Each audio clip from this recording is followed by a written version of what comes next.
नमस्कार, बहुत बहुत स्वागत आपका अनादि टीवी पर। मैं हूं आपके साथ पारुल। विशेष पेशकश सावन सोमवार पर आप हमारी देख रहे हैं। दूसरा सोमवार है आज। भगवान भोलेनाथ की आराधना में पूरा देश डूबा हुआ है। खासतौर पर हमारे हिंदू धर्म को मानने वाले, सनातन धर्म को मानने वाले लोग भगवान भोलेनाथ के पूरे महीने को बड़े ही उत्साह के साथ मनाते हैं, पूजा अर्चना करते हैं। वो सब कुछ जो भगवान भोलेनाथ को प्रसन्न कर दे, हर मनोकामना मांगते हैं और इस ख्वाहिश में कि भगवान भोलेनाथ प्रसन्न होंगे और उनकी मनोकामना को पूरा करेंगे। तो लेकिन इस दौरान जो खास तौर पर सावन सोमवार का दिन पड़ता है, भक्त इसको जरूर पूजते हैं और इस दिन उपवास का भी प्रावधान है। तो भगवान भोलेनाथ को प्रसन्न करने के लिए उपवास भी करते हैं। लेकिन अलग अलग सोमवार के दिन अलग अलग विधि विधान होते हैं, अलग अलग दिनों का अलग अलग महत्व होता है। तो सावन का जो दूसरा सोमवार है, इसमें क्या महत्व है, किस तरह से आप पूजा अर्चना करें, क्या कुछ बातों का आपको ध्यान रखना है और कौन सी वो बातें हैं जो आपको नहीं करनी है, कौन सी राशि के लिए ये सावन का महीना क्या कुछ लेके आने वाला है। होंगे बहुत सारे सवाल और जवाब देने के लिए हमारे साथ मौजूद हैं पंडित अरविंद तिवारी जी। और पंडित अरविंद तिवारी जी हमें जानकारी देंगे। उनका सबसे पहले स्वागत कर लेती हूं। बहुत बहुत स्वागत है पंडित जी आपका अनादि टीवी पर। पंडित जी, जैसे शुरुआत में ही मैंने अपने दर्शकों से कहा कि सबसे पहले हम महत्व जानने की कोशिश करेंगे आपसे कि सावन का महीना कितना महत्वपूर्ण है और सावन सोमवार कितना महत्व रखते हैं।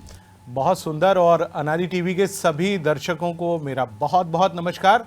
और मैं आपको आज बताने जा रहा हूं कि श्रावण का महीना क्यों महत्वपूर्ण है, क्या करें, कैसे करें कि भगवान भोलेनाथ को आप प्रसन्न कर पाएं।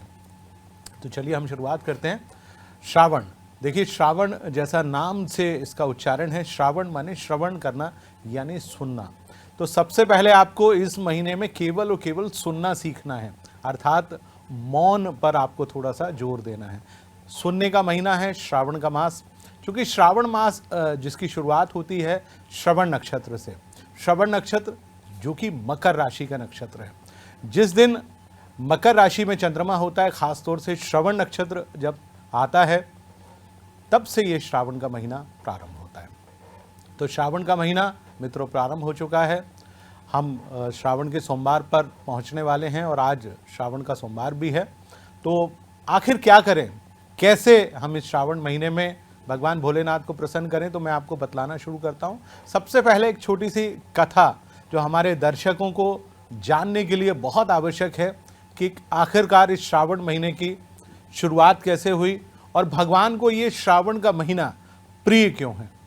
तो मैं आपको बताता हूँ दर्शकों, जैसा कि आप सभी जानते हैं, प्राचीन काल में एक समय था जिस समय इस पूरे ब्रह्मांड में सुख सुविधाओं की बिल्कुल कमी थी।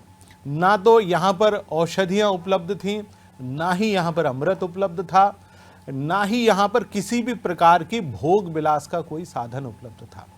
तो देवताओं और दानवों के बीच में इस बात का विचार विमर्श हुआ कि हमको कुछ भी प्राप्त नहीं है, ना ही धन संपदा प्राप्त है, कुछ भी प्राप्त नहीं है। तो उसके लिए क्या किया जाए। तो सभी लोग भगवान ब्रह्मा के पास गए और भगवान ब्रह्मा ने उनको एक बहुत सुंदर सी चीज़ बताई, एक उपाय बताया कि समुद्र मंथन यदि किया जाए तो समुद्र को मंथन करने से, मंथन का मतलब होता है जैसे आज के दौर में तो हमारे यहाँ हम लोग मिक्सी में मथ लेते हैं, लेकिन पहले प्राचीन काल में एक मथानी होती थी जिसमें हम दूध दही से को बिलोते थे और उससे हमारे को प्राप्त होता था मट्ठा, घी और मक्खन इत्यादि। तो उसको बिलोना कहते हैं। तो ठीक उसी प्रकार से मंथन करना बेहद आवश्यक है, क्योंकि समुद्र के गर्भ में वो सारी चीज़ें उपलब्ध हैं जो इस पूरे ब्रह्मांड में, चाहे देवी हों, देवता हों, नर हों, राक्षस हों या किसी भी वर्ण जाति के व्यक्ति हों। देवताओं और दानवों ने भगवान की बात को सुना और उन्होंने कहा कि ठीक है, इसको शुरू करते हैं। तो मद्राचल पर्वत को वो लेकर आए। लेकिन अब मद्राचल पर्वत को बिठाएं किस पे। तो भगवान विष्णु ने कच्छप अवतार लिया और उस कच्छप के ऊपर उन्होंने उस पर्वत को इस प्रकार से रखा। अब उसको बिलोने के लिए रस्सी की आवश्यकता है। तो उन्होंने शेषनाग से प्रार्थना की और उन्होंने अपने एक स्वरूप को प्रकट किया, उसको रस्सी बनाया गया। अब दानवों के पास उनका मुख था और पूंछ जो थी वो देवताओं के पास थी। इसके बाद जो सबसे पहली चीज समुद्र मंथन से निकली तो वो निकला हलाहल विष। और उस विष ने इस पूरे ब्रह्मांड को ज्वरित कर दिया। जैसे आज आपने पिछले 2 सालों में कोरोना को देखा, ठीक उसी प्रकार से एक विष के रूप में हलाहल विष पूरे ब्रह्मांड पर छा गया। सारे लोग उससे हाहाकार करने लगे, भगवान शिव के पास पहुंचे। भगवान शिव ने कहा कि आप चिंता ना करें, और उन्होंने उस विष को अपने कंठ में रखा। इसके कारण भगवान शिव नीलकंठ कहलाते हैं, उनका गला नीला है। लेकिन इस विष को धारण करने के परिणाम स्वरूप क्या हुआ, उनको मूर्छा आई, क्योंकि वो विष का प्रभाव उनके ऊपर भी पड़ा। श्रावण का महीना प्रारंभ होने वाला था, उससे कुछ समय पूर्व की ये घटना है। तो माता पार्वती जो कि उनकी अर्धांगिनी थी, उन्होंने 5 चीज़ों को लिया। सबसे पहली चीज विल्व पत्र को लिया, दूसरी चीज उन्होंने सफ़ेद या नीले अकाव के पुष्प को लिया, तीसरा उन्होंने लिया धतूरे के गटा, चौथा लिया बेल का फल और 5वां लिया भांग। इन सब को मिलाकर उन्होंने एक औषधि तैयार की, भगवान शिव को खिलाई। उससे भगवान शिव की मूर्छा दूर हो गई, लेकिन उनके शरीर का तापमान बिल्कुल नहीं जा रहा था। ठीक उसी दिन से भगवान शिव का श्रावण मास यानी श्रवण नक्षत्र लगा। किसी ने युक्ति सुझाई कि भगवान शिव के मस्तक पर यदि हम जल चढ़ाते हैं तो उनके शरीर का तापमान ठंडा होना प्रारंभ होगा। तो श्रावण मास के पहले दिन भगवान शिव के माथे पर गंगा और पवित्र नदियों से अभिषेक किया गया, जिसके परिणाम स्वरूप भगवान शिव का जो ज्वर था, तापमान था, वो स्वयं समाप्त हो गया और भगवान शिव मुस्कुराने लगे। पूरे महीने भर ये प्रक्रिया चली। इसके चलते भगवान शिव पूर्णतः सामान्य हो गए और प्रसन्न हो गए। यही कारण है कि हम लोग श्रावण मास को इतना प्रिय मानते हैं और भगवान भोले को ये महीना बहुत पसंद है। तो आइए श्रावण सोमवार के दिन भगवान शिव की, जो मैंने आपको बताया कि जो प्रिय वस्तु हैं, जो कि अमूमन किसी को नहीं चढ़ाई जाती, जो भगवान शिव के लिए सबसे ज़्यादा उनको पसंद है, तो उन सारी चीज़ों को इकट्ठा करें, भगवान शिव का अभिषेक करें, जलाधारी भगवान शिव के ऊपर जल चढ़ाएं, पंचोपचार से पूजा करें। उस प्रकार से भगवान शिव आपकी मनोकामना को अवश्य पूर्ण करेंगे। बिल्कुल, तो यूँ तो पूरा महीना ही बहुत महत्वपूर्ण है। आप बिल्कुल पूजा भाव से, श्रद्धा के साथ भगवान भोलेनाथ को प्रसन्न करने के लिए मन साफ रख के पूजा अर्चना करें। भगवान भोलेनाथ ज़रूर आपकी बात सुनेंगे, क्योंकि भोलेनाथ को भी यह महीना बहुत पसंद है। पंडित जी भी हमें बता रहे थे। पंडित जी, अब हमारे जो दर्शक हैं वो इंतजार कर रहे हैं कि आप उन्हें पूजा के बारे में बताएं, किस तरह से वो अपने दिन की शुरुआत करें, उपवास का आरंभ वो कैसे करें। देखिए, श्रावण मास है, सोमवार का दिन है भगवान शिव के लिए। आज के दौर में भागदौड़ का जीवन है, लोग भागते दौड़ते हैं, सुबह अपने कामकाज में जुड़े रहते हैं। तो आप सबसे पहले भगवान शिव के प्रति मन में संकल्प कर लें कि आज पूरे दिन मैं व्रत करूंगा, व्रत का पारण करूंगा। व्रत में आपको कुछ चीज़ें करनी है, बहुत साधारण से नियम है जिनको मैं बता देता हूं। सबसे पहले उस दिन असत्य भाषण यानी झूठ नहीं बोलना है, ब्रह्मचर्य का पालन करना है। यदि आप पुरुष हैं तो स्त्री के प्रति आप माता या बहन का भाव रखें। आप यदि महिला हैं तो किसी भी पुरुष के प्रति आप ईश्वर का भाव रखें। तीसरा सबसे महत्वपूर्ण चीज़, उस दिन आप जमीन पर यानी धरती पर आप सोएंगे, बिछावट बनाकर, यानी धरती पर आपको शयन करना है। चौथा सबसे महत्वपूर्ण चीज़, आपको पूरे दिन अपने अंदर भगवान शिव का जो मंत्र है, पंचाक्षरी मंत्र, उसका आप जितना जाप कर सकते हैं, ओम नमः शिवाय, ये उनका पंचाक्षरी मंत्र, उसका जाप करना है। उसके बाद आपको आज भगवान शिव की पूजा अर्चना करनी है। आपके घर में, हर घर में भगवान शिव की मूर्ति होती है, शिवलिंग के स्वरूप में होता है या प्रतिमा के स्वरूप में होते हैं। तो आइए उनको आज आप सबसे पहले एक लकड़ी का पटा ले लीजिए, उस पर श्वेत रंग का धवल वस्त्र, साफ कपड़ा बिछा लीजिए, थाली ले लीजिए, स्टील की थाली हो, तांबे की हो, कांसे की हो, चांदी की आप रखते तो चांदी की थाली या स्वर्ण थाली, जो आपके घर में पूजा में आप इस्तेमाल करते हैं, भगवान शिव को आप उसमें बिठा लीजिए। और चूंकि हम सभी जानते हैं भगवान शिव के साथ कोई हो या ना हो, लेकिन उनका नंदी यानी बैल हमेशा उनके साथ होता है, तो उनकी जलेहरी के सामने आप बैल को अवश्य बिठा लीजिए। इसके बाद आप 5 चीज़ें रख लीजिए, जैसे मैंने आपको कहा, बिल्व पत्र रखना है, बेल का फल रखना है, धतूरे का गटा रखना है, सफ़ेद या नीला कौवा रखना है और थोड़ी सी भांग रखनी है। इसके साथ साथ आप दूध, दही, घी, शहद और शक्कर, इनको आप रख लीजिए, ये घर में आसानी से उपलब्ध है। सबसे पहले आप क्या करें, भगवान शिव को एक बिल्व पत्र के ऊपर बिठाइए। आसन हमेशा बिल्व पत्र का दिया जाता है, आसन दीजिए, उस पर बिठाइए। भगवान शिव के मंत्र का जाप करते हुए सबसे पहले दूध, फिर दही, फिर घी, फिर शहद और अंत में शक्कर बढ़िया से मल के भगवान को स्नान करा दीजिए। तदुपरांत भगवान के ऊपर एक बिल्व पत्र चढ़ा दीजिए। उसका मंत्र कुछ इस प्रकार से बनता है, ओम त्रिगुणम त्रिगुणाकारम त्रिनेत्रम दीन जन्म पाप संहार्थम एक बिल्व पत्रम शिव अर्पणम। तो इस प्रकार से भगवान शिव को बिल्व चढ़ा दीजिए। यदि आप ये मंत्र नहीं सुन पाए तो हमारे इसी प्रोग्राम को इसी YouTube चैनल यानी अनादि के YouTube चैनल पर जाकर आप एक बार पुनः सुन सकते हैं। चढ़ा दीजिए। इसके बाद सारी चीज़ें चढ़ाइए। ऋतुफल भगवान शिव को अवश्य चढ़ाया जाता है। इस समय बहुतायत में केले आते हैं, आम का फल आता है, जो आप सहज रूप में चढ़ा सकते हैं। भगवान भोलेनाथ ने अपने आप को किसी भी स्वरूप में नियमबद्ध नहीं किया हुआ है, तो आप कृपया कर उनको वो फल चढ़ा दीजिए।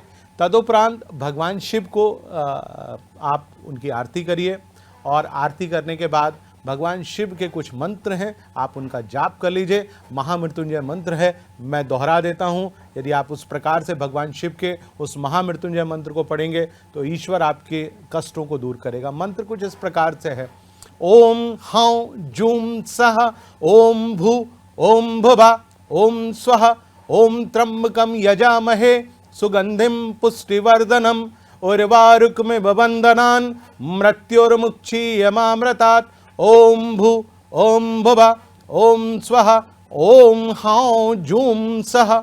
तो ये भगवान शिव का 54 अक्षर का महामृत्युंजय मंत्र है। आप इसका जितना जाप करेंगे भगवान शिव प्रसन्न होंगे।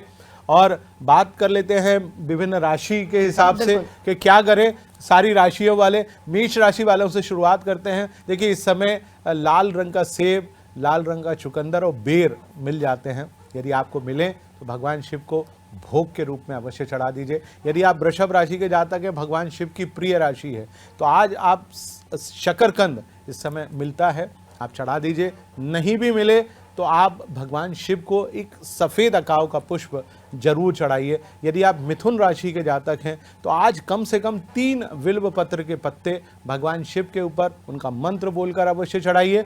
कर्क राशि के आप जातक हैं तो भगवान शिव के सामने आप केले का प्रसाद अवश्य चढ़ाइए। सिंह राशि के यदि आप जातक हैं तो भगवान शिव को आप एक लाल रंग का कोई भी फल अवश्य चढ़ाइए। कन्या राशि के जातक हैं, भगवान शिव को पान बहुत पसंद है, एक पान का बीड़ा लगवाइए, भगवान शिव के सामने रख दीजिए। यदि आप तुला राशि के जातक हैं, भगवान शिव को बहुत पसंद है शुक्र की राशि, तो आज आप भगवान को खीर का भोग अवश्य लगा दीजिए। वृश्चिक राशि के आप जातक हैं तो आप भगवान शिव को बेर के साथ साथ, सेब के साथ साथ कोई भी लाल रंग की वस्तु उनको अर्पण करें जो कि भोग के स्वरूप में हो। यदि आप धनु राशि या मीन राशि के जातक हैं तो भगवान शिव को पीले रंग का जो केला है यानी पका हुआ केला है उसका आप भोग लगाएं। यदि आप कुंभ और मकर राशि के जातक हैं तो आपको भगवान शिव को भांग का भोग अवश्य लगाना चाहिए। और नीले अकाव का पुष्प यदि आप चढ़ाते हैं तो निसंदेह आपको लाभ होगा। तो ये तो था पंडित जी ने जो हमें बताया कि क्या कुछ आपको चढ़ावा चढ़ाना चाहिए, प्रसाद क्या रखना चाहिए। इन तमाम चीज़ों के साथ कौन सी राशि के जातक क्या कुछ भगवान भोलेनाथ को प्रसन्न करने के लिए कर सकते हैं, वो पंडित जी ने बिल्कुल डिटेल में हमारे दर्शकों को बताया है। इस कार्यक्रम को आप यूट्यूब पर भी जाकर देख लीजिएगा और अपनी जो राशि है उसके हिसाब से आप नोट भी कर लीजिएगा अगर अभी भी आप नहीं देख पाएँ, सुन पाएँ तो। आगे बढ़ते हुए पंडित जी, ये महीना खासतौर पर अविवाहित युवक युवतियों के लिए भी खास होता है। युवतियाँ चाहती हैं कि भगवान भोलेनाथ की तरह ही उन्हें वर मिले और युवक भी चाहते हैं कि माँ पार्वती की तरह उनकी अर्धांगिनी मिले। तो आज के हमारे जो युवा हैं, बिजी शेड्यूल है, जॉब भी है, वर्क भी है और उसके साथ बाबा भोलेनाथ को भी प्रसन्न करना है, तो कैसे आज के जो अविवाहित युवा युवतियां हैं वो अपने वर या वधू को चाहते हैं तो वो क्या करें, खासतौर पर उनकी मनोकामना पूरी हो जाए। बिल्कुल, आपने बहुत सुंदर प्रश्न परुल जी किया है। आज के दौर में जितने भी युवा हैं वो सभी चाहते हैं कि भगवान शिव और माता पार्वती के स्वरूप में उनका जोड़ा रहे, अमर रहे। और श्रावण का सोमवार इससे बड़ा कोई दिन हो नहीं सकता। आपको मैं एक बहुत छोटा सा और बहुत आसान उपाय बताता हूँ। सबसे पहले बिटियाओं के लिए यानी हमारी कन्याओं के लिए बताता हूँ आपको क्या करना चाहिए। देखिए, भगवान शिव और माता पार्वती हमेशा हर घर में होते हैं, नहीं हैं तो आप मंदिर में चले जाइए, वहाँ पर माता पार्वती विराजमान होंगी। आप क्या करिए, आप सुहाग का जो श्रृंगार है वो आप उनको भेंट कर दीजिए। खास तौर पे लाल रंग की चूड़ियाँ, लाल रंग की बिंदी, लाल रंग का सिंदूर, लाल रंग की लिपस्टिक, लाल रंग का जिसको हम पैरों में आलता या महावर कहते हैं उसको आप उनको भेंट करिए। संभव हो तो एक चुनरी भी आप उनको भेंट कर सकती हैं।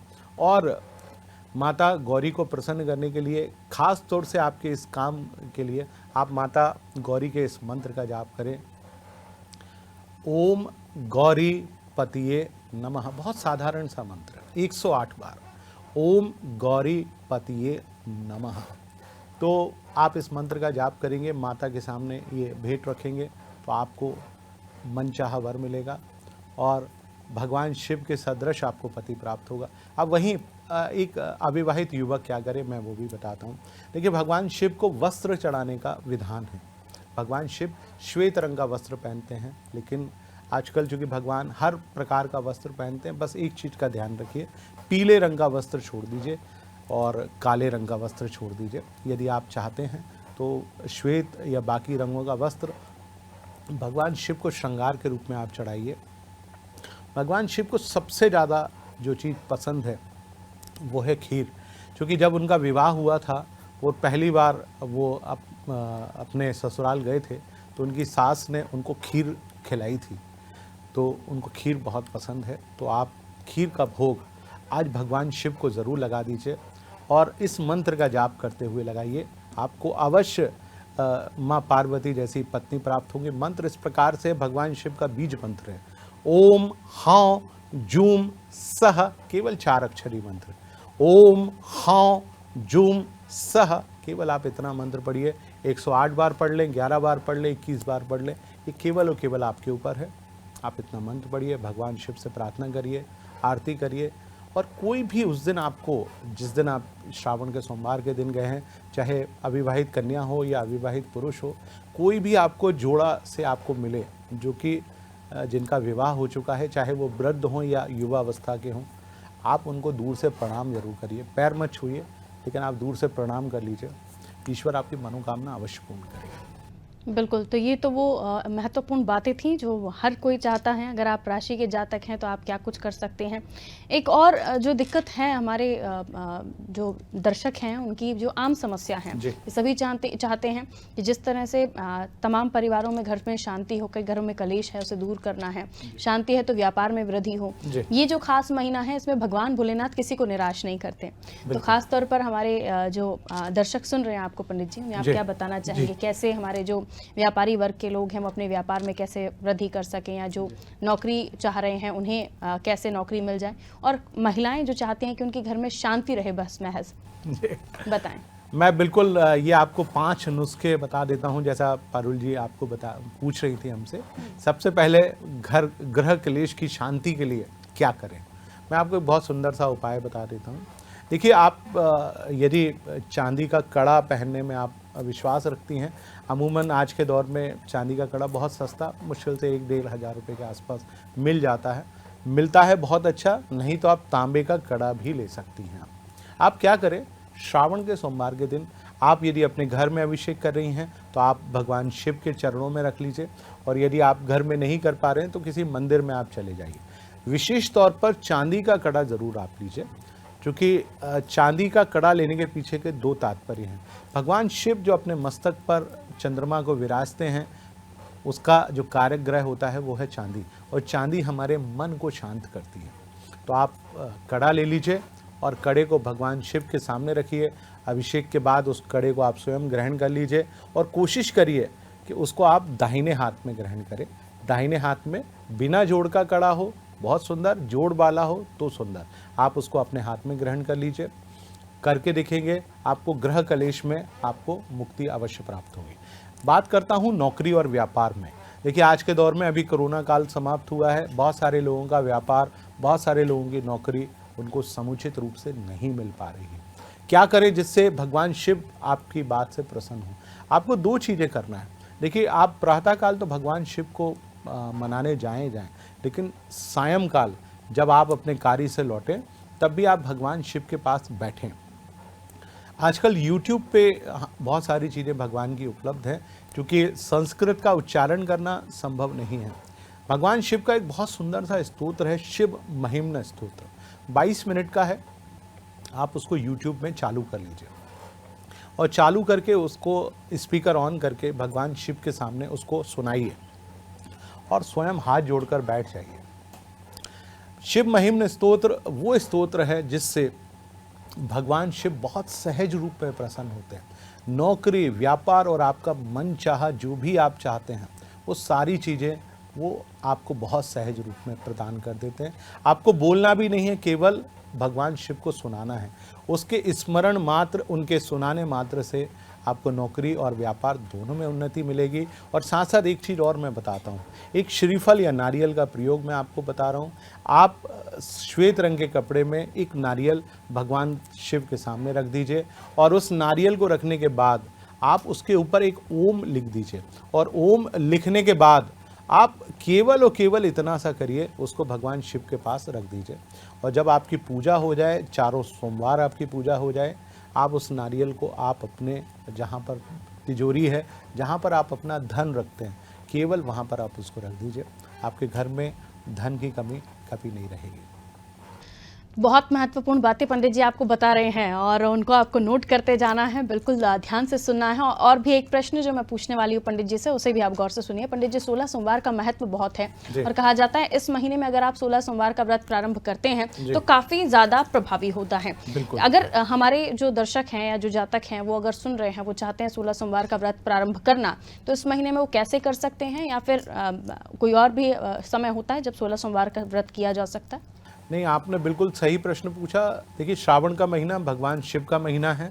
आप आज ही सोमवार से ये व्रत पारण करना शुरू कर दीजिए। 16 सोमवार, देखिए 16 का अंक, हम अंक ज्योतिष में जिस बात की बात करते हैं, 16 का अंक बहुत पवित्र और बहुत ऊर्जा भरा अंक होता है।